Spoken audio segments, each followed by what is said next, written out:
গোটেই অসমৰ লগতে নামনি অসমৰ প্ৰায়বোৰ জিলা এতিয়া বানপানীৰ কবলত। বিশেষকৈ বৰপেটা জিলাৰ বানপানীৰ পৰিস্থিতি অতিকৈ ভয়াৱহ হৈ পৰিছে। জিলাখনৰ প্ৰায়বোৰ ৰাস্তা-ঘাট এতিয়া পানীত বুৰ গৈছে। বৰপেটা চহৰলৈ সংযুক্ত হ'ব পৰা প্ৰায়বোৰ ৰাস্তা-ঘাটত এতিয়া গাড়ী মটৰৰ বিপৰীতে নাও চলাচল কৰিছে। ফলত যোগাযোগ ব্যৱস্থা ব্যাহত হোৱাৰ লগতে বিভিন্ন ধৰণৰ সমস্যাৰ সন্মুখীন হৈছে জিলাখনৰ সাধাৰণ ৰাইজ। জিলাখনৰ ভেল্লা, কমলাবাৰী, সৰুক্ষেত্ৰী, মন্দিয়া, বাঘবৰ আদি অঞ্চলত বানপানীয়ে ৰুদ্ৰৰূপ ধাৰণ কৰিছে। অঞ্চলসমূহৰ সাধাৰণ ৰাইজ এতিয়া দুৰ্ভোগ ভুগিবলগীয়া হৈছে। পথৰ দাঁতিত এইদৰে তিৰপল দি অস্থায়ীভাৱে ছাউনি বনাই নিজৰ কণ কণ ল'ৰা-ছোৱালীৰ লগতে গৰু-ছাগলীৰ সৈতে একেলগে সহবাস কৰিবলগীয়া হৈছে। এইগৰাকী ব্যক্তিয়ে সদৰি কৰা মতে এই অভাৱনীয় পৰিস্থিতিৰ মাজতো চৰকাৰ তথা বিভাগীয় কৰ্তৃপক্ষই এই দুৰ্ভগীয়া ৰাইজৰ সুবিধাৰ্থে কোনো ধৰণৰ খাদ্য সামগ্ৰী, শৌচালয়ৰ লগতে জৰুৰীকালীন কোনো ধৰণৰ ব্যৱস্থা গ্ৰহণ কৰা নাই।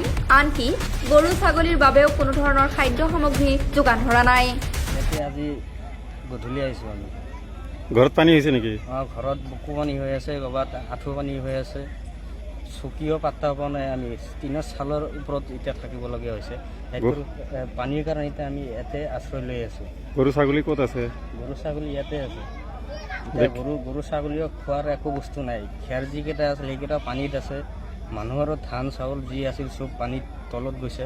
ইয়াতে আমি কি কৰিম? আমাৰ ইয়াতে খোৱা লোৱাৰ কিবা ব্যৱস্থা হৈছে না? খোৱা লোৱাৰ ব্যৱস্থা মানে বাকী আছিল, সেয়ে বচাই লৈ আহিছোঁ। চৰকাৰৰ ফালৰ পৰা চৰকাৰৰ ফালৰ পৰা এতিয়ালৈকে অহা নাই, আমি গম পোৱা নাই। বৰপেটা জিলাৰ এই পানী আৰু আগত এনেকুৱা হৈছিল নে? নাই, আগত দেখা নাই। মোৰ লাইফৰ ফাৰ্ষ্টত এইটোৱে দেখা পালোঁ, ইমান পানী। চৰকাৰৰ কোনো মানুহ অহা নাই? এতিয়ালৈকে অহা নাই কোনো মানুহ। খোৱা পানী, শৌচালয়ৰ কোনো ব্যৱস্থা কৰা নাই? নাই, একো কৰা নাই। খোৱা পানীৰ দিগদাৰ হৈ আছে আমাৰ। বজাৰ পাতি কিছুমানৰ পইচা পাতিও নাই, বৰষুণো দি আছে। কি ক'ব চৰকাৰক? চৰকাৰৰ আগত এইটোৱে আমি আবেদন জনাইছোঁ যে যিকোনো ফালে হওক আমাৰ সহায় আগবাঢ়ি আহে। এইটো আমি চৰকাৰৰ ফালৰ পৰা আবেদন জনাইছোঁ, অনুৰোধ জনাইছোঁ।